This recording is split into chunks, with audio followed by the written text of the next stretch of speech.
अरहंत सिद्ध सूर्य उपाध्याय साधु सर्व अर्थ के प्रकाशी मांगलिक उपकारी तिनको स्वरूप जान रागे थे वही जो भक्ति काय को नमाई स्तुति को उचारे धन धन दिन इनते काज सब आज भाए कर जोड़े बारे बारे वंदना हमारी है मंगल कल्याण सुख सो हम चाहत हैं ओ मेरी ऐसी दशा जैसी तुम दाई है ओ मेरी ऐसी दशा जैसी तुम दाई है ओ मेरी ऐसी दशा जैसी तुम दाई। क्षत्र चूड़ामणि नामक यह ग्रंथ और इस ग्रंथ के आधार से द्वितीय लंब माने द्वितीय चैप्टर सेकंड चैप्टर को आधार बनाकर यहाँ कुछ कहानी चल रही थी।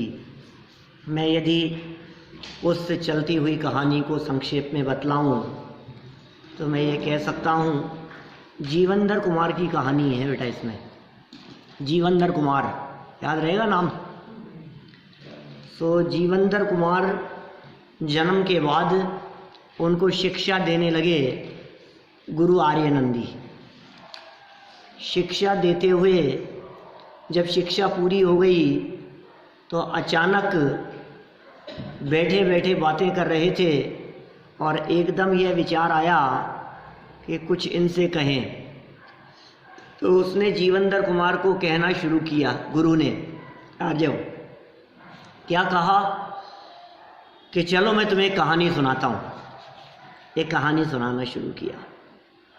जब कहानी को शुरू किया तो ये कहा कि भाई विद्याधरों की नगरी में एक लोकपाल नाम के राजा राज्य करते थे। वो राजा एक दिन अपने घर की छत पर खड़े थे और बादलों को विघटित होते हुए देखा और देखकर एकदम वैराग्य हो गया कि अरे अरे सब क्षणभंगुर है। अभी तो कितना सुंदर दिखाई दे रहा था, ये सब गायब हो गया। ये धन, ये संपत्ति, ये पैसा, वैभव, शरीर, ये सब ऐसे ही नाश हो जाता है। वैराग्य आने पर उन्होंने दीक्षा ले ली और दीक्षा लेकर साधना करने लगे, तपश्चरण करने लगे, मुनि बन गए, साधु हो गए, संत हो गए। फिर थोड़े ही समय बाद शरीर में एक रोग हो गया, एक बीमारी हो गई जिसका नाम था भस्मक व्याधि, भस्मक रोग। ये बीमारी का नाम है। ऐसी बीमारी होती है जिस बीमारी में जितना भोजन किया जाए वो सारा का सारा भोजन पेट में जाकर नष्ट हो जाता है, जल जाता है, भस्म हो जाता है और भूख बहुत लगती है, बहुत ज़्यादा भूख लगती है। और खाओ और खाओ और खाओ, इतनी बीमारी लगती है, ऐसी भूख लगती है कि 10-10 लोगों का एक साथ अकेला आदमी खा जाए और ज़्यादा खा जाए फिर भी भूख नहीं मिट रही है। ऐसी बीमारी हो गई मुनि अवस्था में रहते हुए। फिर क्या हुआ? अब पाप कर्म का उदय था, ऐसा पिछला ऐसा कर्म था जिस कर्म के उदय से मुनि अवस्था में उनके ऐसी बीमारी हो गई। अब देखिए आगे कहते हैं दीक्षा का त्याग। दीक्षा का त्याग। अब त्याग की बात कह रहे हैं। पेज नंबर है 134, 134, 13 नंबर का श्लोक है। बीच में धागा लगा हुआ होगा कहीं। अशक्त्येव तपः सोयम राजा राज्यमेवात्यजत् श्रेयांसी बहुविघ्नानि त्येतन्यधुनाभवत्। उसी राजा ने शक्तिहीन पने से ही राज्य की तरह तप करना भी छोड़ दिया। जैसे राज्य करना छोड़ दिया था ना, मुनि बन गया था, तप करना भी छोड़ दिया। निश्चय से कल्याणकारी कार्य बहुत विघ्न वाले होते हैं। यह किंवदंती अभी की नहीं है, अपितु पहले से चली आ रही। ये बहुत सुंदर सूक्ति है। ये कह रहे हैं जितने भी कल्याणकारी अच्छे काम होते हैं उनमें विघ्न बहुत होते हैं। आप बोलचाल की भाषा में बोलते भी होंगे कभी कभी ऐसा, अच्छे कामों में विघ्न क्यों आते हैं? हम तो अच्छा काम कर रहे हैं, फिर परेशानियां क्यों आती है? ये ऐसा ही स्वरूप है कि कल्याणकारी कार्य उनमें विघ्न बहुत आते हैं। ये कोई आज की बात नहीं है, सदा से ही ये बात चलती रही है। देखिए सरल अर्थ, जैसे पहले लोकपाल राजा ने राज्य का त्याग कर दिया था, वैसे ही अब लोकपाल मुनिराज ने भस्मक बाधा को सहन करने की सामर्थ्य न होने से तप मुनि दीक्षा का त्याग कर दिया, क्योंकि कल्याणकारक कार्यों में विघ्न बहुत आते हैं। यह नियम अनादि का है, आज का नहीं है। पहले तो राज्य के अंदर जो भी हुआ था वैराग्य हो गया, दीक्षा ले ली थी। अब मुनि बनने के बाद फिर बीमारी हो गई, दीक्षा छोड़ दी, फिर गृहस्थ हो गए। देखिए विशेषार्थ, आत्म कल्याणक कार्यों में ही विघ्न उपस्थित होते हैं। 5 पाप, 7 व्यसन और मिथ्यात्व में नहीं। 5 पापों में विघ्न नहीं दिखते, दुनियादारी के मौज मस्ती के कामों में विघ्न नहीं दिखते, मिथ्यात्व में कोई विघ्न नहीं। अरे मिथ्यात्व स्वयं विघ्न स्वरूप है, उसमें क्या विघ्न आएगा? क्योंकि आत्म साधक कार्यों में तो जीव, आत्मघातक कार्यों में तो जीव परस्पर आचार्यत्व करते हैं, अर्थात एक दूसरे को पाप कार्यों में सलाह देते हैं, सहायता करते हैं। मिथ्यात्वादी पाप कार्यों को छोड़ने वालों को लोग कोसते हैं। ऐसा ही अनादि काल से संसार का स्वरूप चला आ रहा है। यहाँ मुनि दशा में भस्मक रोग के कारण बाधा उपस्थित हो गई है। भस्मक रोग की वजह से यहाँ मुनि धर्म साधन करने में बाधा उत्पन्न हुई। अब क्या करें? किसी श्रावक के यहाँ भोजन करने के लिए जाएं, अब वो 32 ग्रास से ज़्यादा लेते नहीं है मुनिराज, नियम होता है ऐसा। मुनिराज का भोजन मैक्सिमम 32 ग्रास होता है। अभी भस्मक व्याधि हो गई है ना, क्या अब ये जरूरी थोड़ी ना था ऐसी बात कहना बीच में। कोई लिंक भी नहीं है, कुछ सार्थक नहीं। मैं भस्मक हो गया है ना, आप ऐसा कैसे कह सकते हो कि कम ले ले रहे? हम कह रहे हैं अधिकतम 32 ले सकते। क्या अधिकतम कितना भोजन ग्रहण करेंगे? 32 ग्रास करेंगे। तो और जिनको भस्मक हो गई है वो क्या करेंगे? 32 से पार नहीं पड़ रही है तो क्या करें? 15 लेके छोड़ दें? अरे 32 से ही पार नहीं पड़ रही है क्या? तो 35, 40, 50, 100, लेकिन ये मुनि अवस्था में तो संभव नहीं है। श्रावक भी क्या करेगा बेचारा?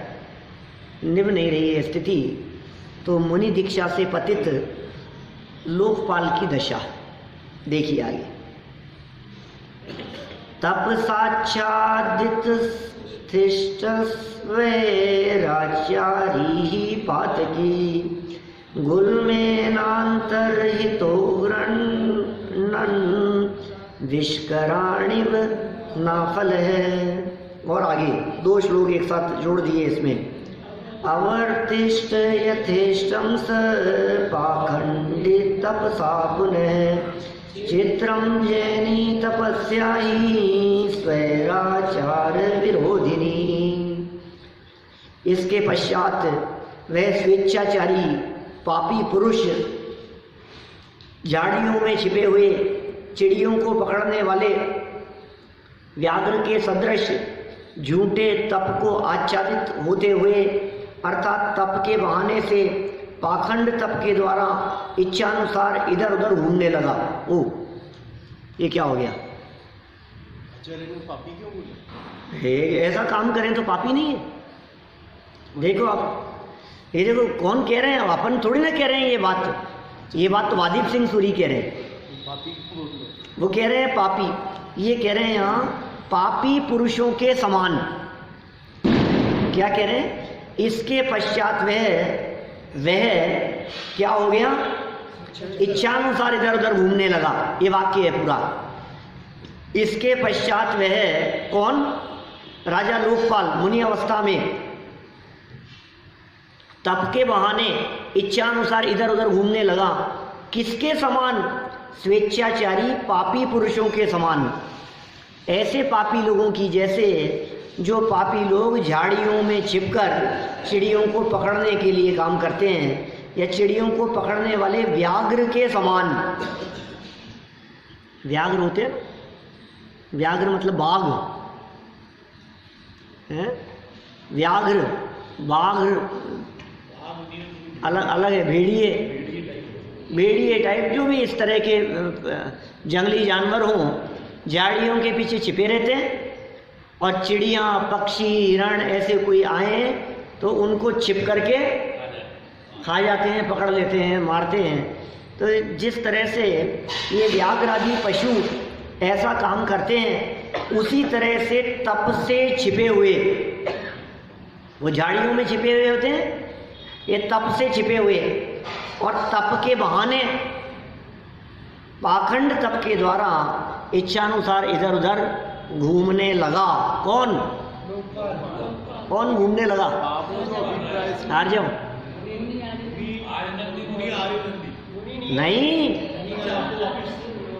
कौन है, लोकपाल। आप तो अभिप्राय से लगता है, हाँ, तो इनका अभिप्राय ऐसा तो है ही नहीं, इनका अभिप्राय परिणाम तो खोटे ही हो गए ना, परिणाम बिगड़ने लग गए, मैं खाऊं ऐसा भाव बनने लग गया। मजबूरी है, तो रोग होगी, रोग को सहन करो, तप के प्रभाव से बीमारी हो गई तो तुम इलाज के लिए इधर उधर भाग रहे हो, क्या करें, सहन करना पड़ेगा ना। मैं क्या करूं, मेरी मजबूरी है, इसलिए मुझे चोरी करनी पड़ी। चोर को भी मजबूरी दिखती है, वो तो अपने आनंद और रुद्रा, अरे उसको मजबूरी दिखती है, मैं क्या करूं, परिस्थितियां ऐसी है, मुझे तो करना पड़ेगा। टैक्स चोरी करने वाले को मजबूरी दिखती है, बेईमानी करने वाले को मजबूरी दिखती है, अरे यार इतनी सी नहीं करूंगा तो फिर खाऊंगा क्या और खिलाऊंगा क्या। तो भाई ये मजबूरी दिखती है तुम्हारे, कोई मजबूरी नहीं है, पाप किसी की मजबूरी नहीं होता है। देखिए नीतिकार कहते हैं, आश्चर्य है निश्चय से जैन धर्म के अनुसार तपश्चरण स्वच्छंद आचरण का विरोधी है। क्या कहा,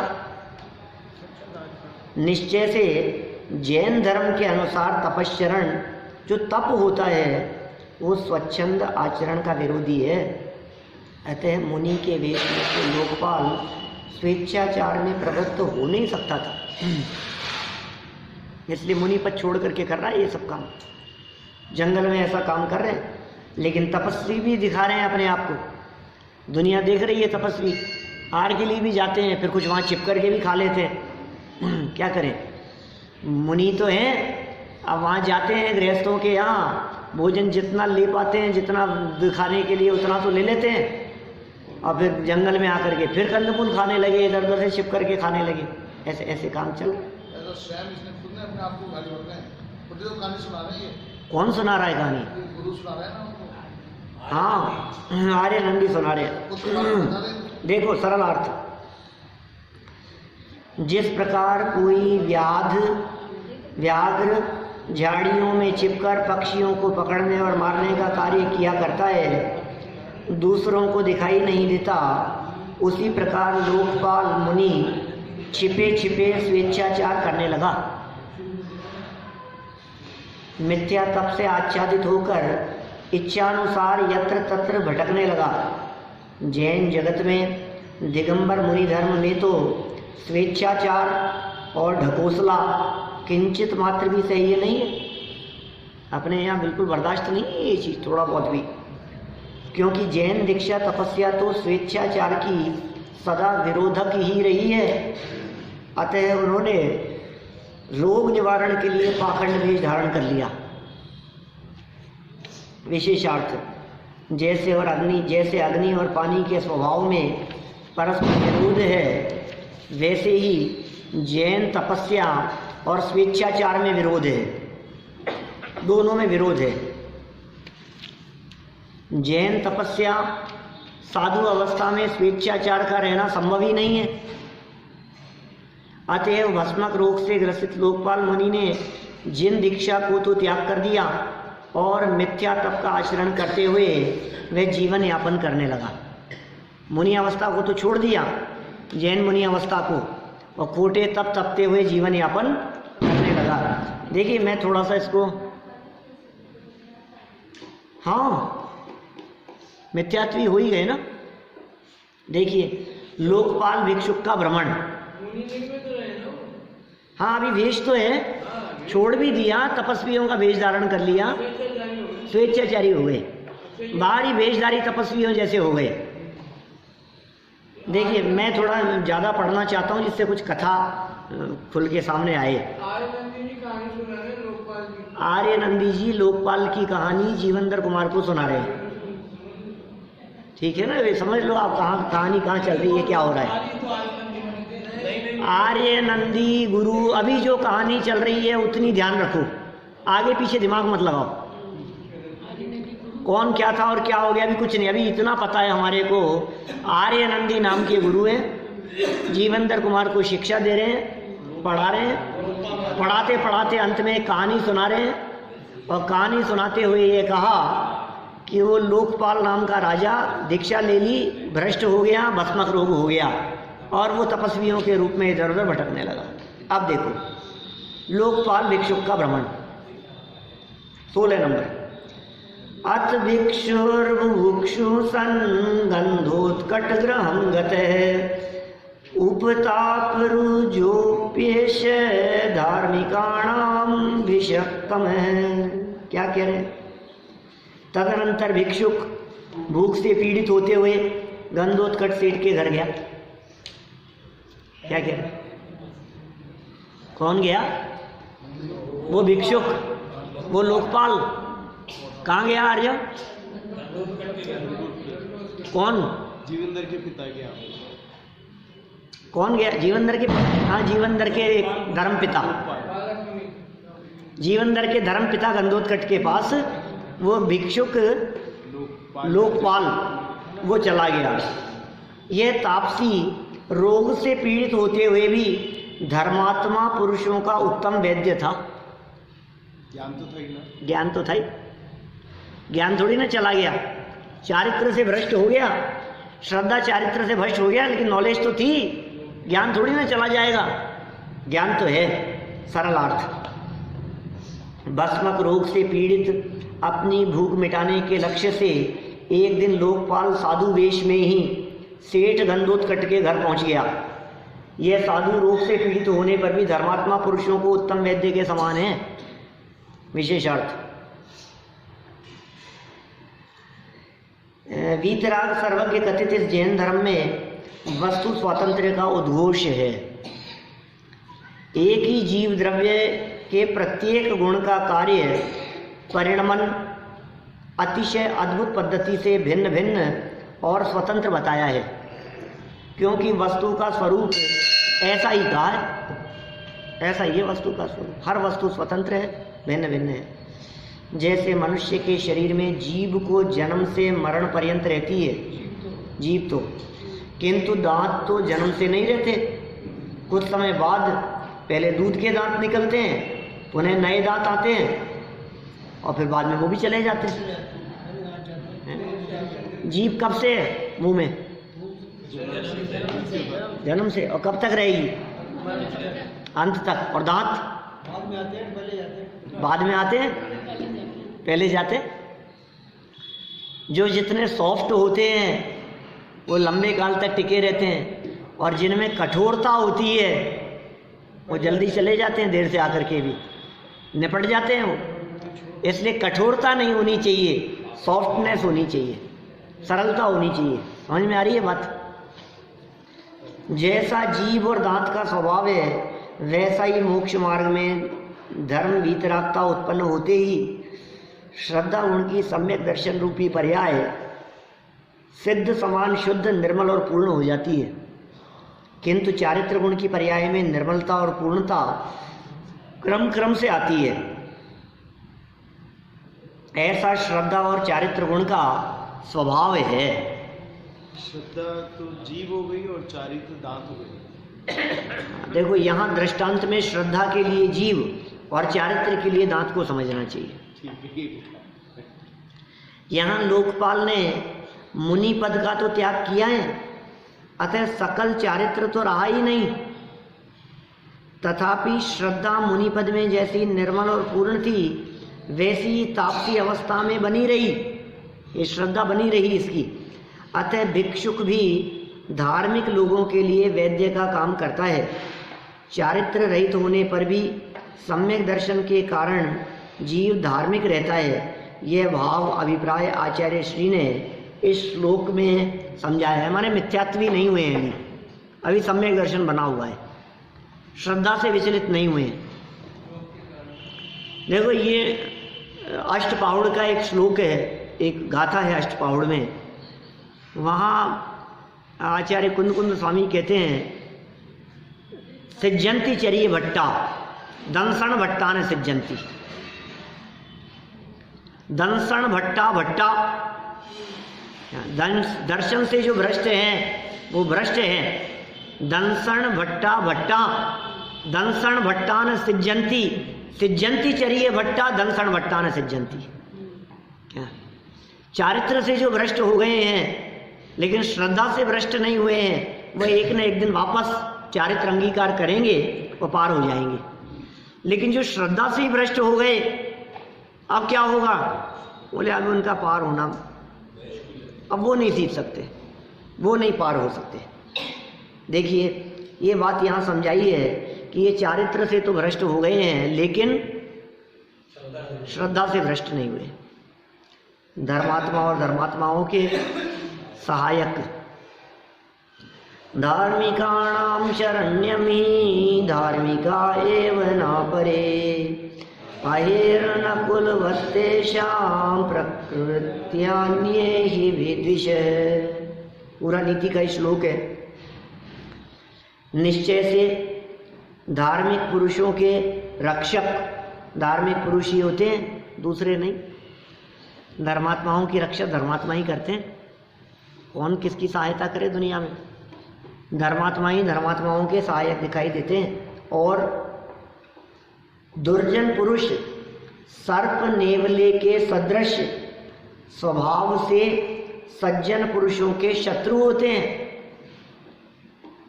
क्या कह रहे हैं? ये बहुत मार्मिक है। ये अहेर नकुल वत्तेषाम, अहि मतलब सर्प, नकुल माने नेवला, सांप और नेवले के समान। कौन? जो दुर्जन पुरुष होते हैं वो सज्जन पुरुषों के शत्रु होते हैं। खोटे चित्त वाले सज्जनों के दुश्मन हुआ करते हैं, सज्जनों के शत्रु होते हैं। निष्कारण ही वैरी होते हैं, वो बिना मतलब ही परेशान करने की ठानते हैं, ऐसा होता है।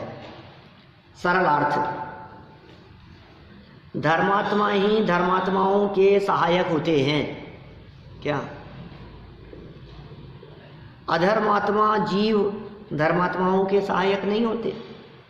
जैसे सर्प और नेवले में परस्पर स्वाभाविक द्वेष ही रहता है, वैसे ही धार्मिक जीवों के प्रति अधार्मिक जीवों में स्वाभाविक द्वेष ही रहता है। धार्मिकों को देख करके अधार्मिक लोग बिना ही मतलब चिढ़ते हैं, ये बड़ा धर्मात्मा बनता है, ये रोज मंदिर ही बैठा रहता है, ये मंदिर ही चले जाता है, ये प्रवचन ही प्रवचन दिखती रहती है इनको, ये के पागल हो गए ये इनको इनको इनके अलावा और कुछ दिखता ही नहीं। माने धर्मात्माओं को देख करके अब वो क्या बिगाड़ा है तुम्हारा? अपना धर्म ध्यान कर रहे हैं, अपनी माला फेर रहे हैं, अपना जाप कर रहे हैं, अपना ध्यान, अपनी साधना, अपना स्वाध्याय, अपना काम कर रहे हैं, तुम्हारा कुछ नहीं बिगाड़ रहे हैं। तुमसे कुछ लेना देना नहीं है, तुम्हें टोक भी नहीं रहे हैं, तुम्हें डांट भी नहीं रहे हैं, तुम्हें सुना भी नहीं रहे हैं, तुम्हारे ऊपर गुस्सा भी नहीं कर रहे हैं, अपना काम शांति से कर रहे हैं। लेकिन क्या होता है कि वो पसंद नहीं आते। उनके मन में ऐसे भाव होते हैं ना कि मैं ही नहीं कर पा रहा, इसलिए हाँ। इसको अभी नहीं, उनको कर्ता का भाव होता है। 4 घंटे और दुकान पे ज़्यादा बैठते तो थोड़ी और कमाई इधर। देखो इधर क्यों भाग? क्या करें, विशेषार्थ कह रहे हैं आगे। ये जो कहानी है ना, ये कहानी इतनी स्लो चल रही है, मुझे तो कभी कभी ऐसे लगता है जैसे वो टीवी में सीरियल चलते हैं ना, आधे घंटे का सीरियल, कहानी कुछ नहीं बढ़ी आगे। 10 मिनट में वो ऐड आ गए। नहीं, ऐड की नहीं कह रहा, वो आधे घंटे के एपिसोड के अंदर कुछ कहानी नहीं बढ़ी, वहाँ की वहीं है। अगले दिन देखो, 2 दिन गैप भी दे दो तो आपको तीसरे दिन पता, कोई दिक्कत ही नहीं लगेगी, हाँ पता है सब क्या चल रहा है। ऐसी कहानी ये बढ़ा रहे हैं धीरे धीरे। बीच बीच में नीति के श्लोक डाल देते हैं, फिर कुछ बातें और इधर उधर की समझाने लग जाते हैं, फिर कुछ करते हैं। क्योंकि आगे कहानी तो बढ़ाओ, फिर हुआ क्या ये तो बताओ। अब बढ़ेगी आगे। देखो विशेषार्थ समानशीलेषु व्यसनेषु सख्यम, समान रुचिवान जीवों की परस्पर मैत्री होती है। जरूरी तो नहीं है, समान रुचि वालों की, नहीं, दो धार्मिक पे भी तो द्वेष होता है कि इसका वो अलग मैटर ज़्यादा है। नहीं लेकिन है। रुचि के अनुसार ही मित्र चुन लेता है व्यक्ति। आपके मित्र वही होंगे जिनकी रुचि आपकी रुचि के अनुसार बनेगी, मिलेगी। ये जगत का स्वरूप है इसी तरह का। क्लास में अपनी अपनी रुचि के अनुसार बच्चे अपने छांट लेते हैं, ग्रुप बन जाते हैं। किसका ग्रुप किसके साथ में होगा? क्रिकेट वालों का क्रिकेट वालों के साथ में ग्रुप होगा, बातें करने वालों को बातें करने वालों के साथ में, बदमाश बच्चे बदमाशियों के साथ में ग्रुप बन जाता है उनका, पढ़ने वालों का पढ़ने वालों के साथ में ग्रुप बन जाता है। तो सबके ऐसे ग्रुप बन जाते हैं। देखो अपने आप ही, जैसे समझिए स्कूल में एडमिशन लिया, कॉलेज में एडमिशन लिया, सब अलग अलग जगह से आए हैं, अलग अलग जगह पढ़ कर के आए हैं, कोई किसी को जानता नहीं है, किसी को किसी से परिचय नहीं है। लेकिन मैंने 15 दिन क्लास चलने के बाद में सबके ग्रुप अलग अलग बन जाएंगे, किसकी किसके साथ में दोस्ती हो जाएगी। गुटखा खाने वालों की गुटखे वालों के साथ दोस्ती, ऐसी होता है। किसकी किसके साथ में दोस्ती, पान वालों की पान वालों के साथ में दोस्ती, ऐसा होता है कि नहीं? अब हमसे कौन दोस्ती करे जिनको पार्टी में जाना नहीं जिनको घूमना फिरना नहीं, ऐसा होता है ना। घूमने फिरने वालों का जिसका मन है उसको कौन कि चले यार, कि नहीं यार मेरे को शौक नहीं है, तो तू हट रहे यार, तो तू चल रहा है कि चलो अपन चलते हैं, तो उनके साथ में दोस्ती बढ़ जाती है। स्वाध्यायियों की मित्रता स्वाध्यायियों के साथ में बढ़ जाती है। सज्जनों को सज्जन लोग पसंद आते हैं। ये कह रहे हैं समान रुचि वाले जीवों की परस्पर मैत्री होती है। इस उक्ति के अनुसार धार्मिक मनुष्यों के लिए अन्य धार्मिक मनुष्य ही आधार सहायक होते हैं। अधार्मिक जीव धार्मिक जीवों ने इससे द्वेष करेंगे, ये तो स्वाभाविक है, किंतु धार्मिक जीव भी अधार्मिक जीवों से द्वेष करेंगे ऐसा नहीं है। क्योंकि वो सज्जन है ना, वो नहीं करते किसी से द्वेष।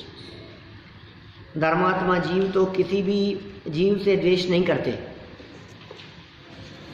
तापसी लोकपाल और सेठ गंधोत्कट दोनों धार्मिक जीव थे। वो तापसी भी धार्मिक है और गंधोत्कट भी धार्मिक है। तापसी को सेठ की धार्मिकता का ज्ञान था, इस कारण उसका सेठ के यहाँ भिक्षार्थ जाना स्वाभाविक है। जीवेंद्र कुमार को भिक्षुक की भूख का ज्ञान होना, अब वो उनके यहाँ आया ना, तापसी आ गया गंधोत्कट के यहाँ। जीवेंद्र कुमार बच्चा था घर में, उसको एकदम लगा कि ये भूखा है, अब खुलेगी कहानी। हाँ। तत्र मध्ये गृहं भिक्षुरद्राक्षीत् पुत्र पुंगवम् अंगत्वां त्वं च तं वीक्ष्य तद् बुभुक्षामलक्ष्यः। वहाँ पर भिक्षुक ने घर के मध्य में, हे अंग, पुत्रों में श्रेष्ठ तुमको देखा और तुमने उसे देखकर उसकी भूख को जान लिया। अब ये समझा रहे आर्यनंदी, उसको कह रहे हैं कि तुम्हारे घर में यहाँ आ गए थे और तुमने उस भूखे व्यक्ति की भूख को देखा और वो जान लिया। सरलार्थ, हे कुमार, भिक्षुक ने पुत्रों में श्रेष्ठ आपको घर में देखा, भिक्षुक ने आपको देखा और भिक्षुक को देखते ही उसकी भूख का परिज्ञान भी आपको हो गया। दोनों तरफ काम हो गया। राजा लोकपाल भिक्षा के लिए गंधोत्कट के घर में आया और गंधोत्कट के घर में आने पर उस भिक्षुक ने जीवेंद्र कुमार को देखा और जीवेंद्र कुमार ने भिक्षुक को देखते ही उसकी भूख को भी जान लिया कि इनको भूख लग रही है। जीवेंद्र कुमार उम्र में छोटे होने पर भी विशिष्ट प्रतिभा के धनी थे। भिक्षुक ने भोजन नहीं मांगा था, वह घर के आंगन में मात्र खड़ा हुआ था उसकी आकृति और हाव भाव देखकर ही कुमार ने जान लिया कि भिक्षुक अत्यंत भूखा है। भिक्षुक को भोजन कराने का आदेश। क्या हुआ देखो, भोक्तुमारभमाणस्त्वं पौरोगवमचीकथ भोज्यतामयमित्येष पुनरेन भुजत। भोजन करने के लिए प्रवृत्त तुमने इनको भोजन कराओ ऐसा रसोइये से कहा। फिर इस रसोइये ने इसको भोजन कराया। उसको ये कह रहे हैं पता है क्या हुआ था, फिर तुमने उसको भूख से देखा तो तुमने भोजन कराने के लिए रसोइये को कहा। कौन किसको कह रहा है? जीवेंद्र कुमार। जीवेंद्र कुमार को कौन कह रहे हैं? आर्यनंदी कह रहे हैं कि वो आया था तुम्हारे घर में, फिर तुमने उसको भूख से देख लिया और भूखा देख करके अपने रसोइये को कहा इनको भोजन कराओ। हे कुमार, भोजन करने के लिए प्रवृत्त आपने भोजन को उद्यत भिक्षुक को भोजन कराने के लिए रसोइये को आदेशित किया और रसोइये ने भिक्षुक को भोजन कराना प्रारंभ किया। ओहो, भोजन से भिक्षुक अतृप्त हो गया भोजन से, खूब खाने पर भी। अन्यस्तद्ग्रह संपन्नैर्नाभूत कुक्षिपूर्णम् अहो पापस्य घोरत्वमाशाब्धिकेन पूर्यते। उस घर में तैयार अन्न से उस भिक्षुक की उदर पूर्ति नहीं हुई। बोलो ये क्या हो रहा है? वो भिक्षुक आ गया था भिक्षा मांगने के लिए, लोकपाल तपस्वी, और यहाँ आकर के क्या हुआ कि वो उसने कह दिया कि मेरे को भोजन कराओ। रसोइये ने भोजन कराया। कितना भोजन कराया? घर में जितना बना था पूरा का पूरा भोजन करा दिया गया। पाप का भयंकर पना भी कैसा विचित्र है। आशा रूपी समुद्र किससे पूर्ण हो सकता है? पाप का उदय, इच्छा पूर्ति नहीं हो रही है। ये इच्छा रूपी समुद्र है, ये पूरा किससे होगा? रसोई घर में जितना भोजन था उसे खा चुकने पर भी भिक्षुक का पेट नहीं भरा। ओहो, वह भूखा का भूखा ही रहा। अहो, आश्चर्य है, पापोदय की भयंकरता कितनी विशाल है। आशा रूपी समुद्र को कौन भर सकता है? अर्थात कोई नहीं भर सकता। इस इच्छा रूपी समुद्र को भरने की ताकत किसी में नहीं है। विशेषार्थ, असाता वेदनी की उदीर्णा से जीव को भूख लगती है। भूख क्यों लगती है? असाता कर्म के उदय से भूख लगती है। सेठ के घर का संपूर्ण भोजन खाने पर भी जिसका पेट न भरा हो उसके असाता वेदनी की उदीर्णा विशेष है। यह तो स्पष्ट है ही, पाप का उदय में। पूरा इतना भोजन कर लेने के बाद भी भूख नहीं मिटी हो तो असाता का तो तीव्र उदय चल रहा है। उसे कोई कैसे टाल सकता है? असाता वेदनीय कर्म आघाती कर्म है। उसके उदय या उदीर्णा से जिन प्रतिकूल वस्तुओं का संयोग होना होगा वह तो होगा ही होगा। उन संयोगों में फेरफार करना जीव के वश की बात नहीं है। क्यों नहीं है वश की बात? क्योंकि ये नौकर्म है और इनका परिवर्तन किससे होता है? द्रव्य कर्म से। द्रव्य कर्म का फल मिलता है। प्रतिकूलता में दुखी होना या ना होना जीव के पुरुषार्थ पर निर्भर करता है। देखिए कितनी सुंदर बात कह रहे हैं। दुखी होना कि नहीं होना ये जीव के पुरुषार्थ पर निर्भर करता है। मनस्थिति के ऊपर निर्भर करता है। आशा रूपी समुद्र को भरने का प्रयास किसी का भी आज तक सफल नहीं हुआ है और न होगा। आशा गर्त है प्रतिप्राणी यस्मिन् विश्वमनुपमम् कस्य किम किए दायाति व्रथा वो विशेषिता। ये वही कह रहे हैं यहाँ, आशा रूपी जो गड्ढा है, ये देखो वही है गुणभद्राचार्य का, पढ़ता हूँ पूरा। आशा रूपी समुद्र को भरने का प्रयास किसी का भी आज तक सफल नहीं हुआ है और न होगा। आशा रूपी गड्ढा प्रत्येक प्राणी के होता है, इच्छा, और वह आशा रूपी गड्ढा ऐसा है कि उस गड्ढे में समस्त लोक अणु समान है और लोक तो एक ही है, तब किसको कितना हिस्से में आएगा? बोलो, सारी पूरी लोग तो एक ही हैं, ये इच्छाएं पूरी थोड़ी ना होती है। आज आपकी इच्छाएं हुई कि ये मिल जाए, फिर कल वो आ जाता है नहीं ये मिल जाए, फिर ये होता है, फिर नहीं ये हो जाए, कुछ ना कुछ चलता रहता है। एक इच्छा पूरी नहीं होती है कि दूसरी इच्छा बराबर आगे बनी रहती है। मकान मिल जाए, ज़मीन मिल जाए, दुकान मिल जाए, ग्राहक मिल जाए, काम हो जाए, मोबाइल मिल जाए, अच्छा मोबाइल आ जाए, अच्छी गाड़ी आ जाए, अच्छे सुधार हो जाए, ये हो जाए, तो फिर अब आप तो शांति है, आप शांति नहीं, अभी तो अभी ये और है, एक पूरी हुई कि दूसरी चाहिए, ये चलता रहता है। तो देखिए क्या कहते हैं आगे, जीवंदर कुमार द्वारा अपना ग्रास भिक्षुक को देना। ओहो, अब जा रही है बात कुछ अलग हटके, बात कुछ और आगे बढ़ रही है। अभुञ्जानस्त्वमाश्चर्या दासीनोऽस्मै वितीर्णवान् कारुण्यादस्य पुण्याद्वा करस्थं कवलं मुदा। भोजन नहीं करते हुए और आश्चर्य से बैठे हुए तुमने करुणा से अथवा उसके पुण्य से अपने हाथ में रखे हुए ग्रास को हर्ष से इसे दे दिया।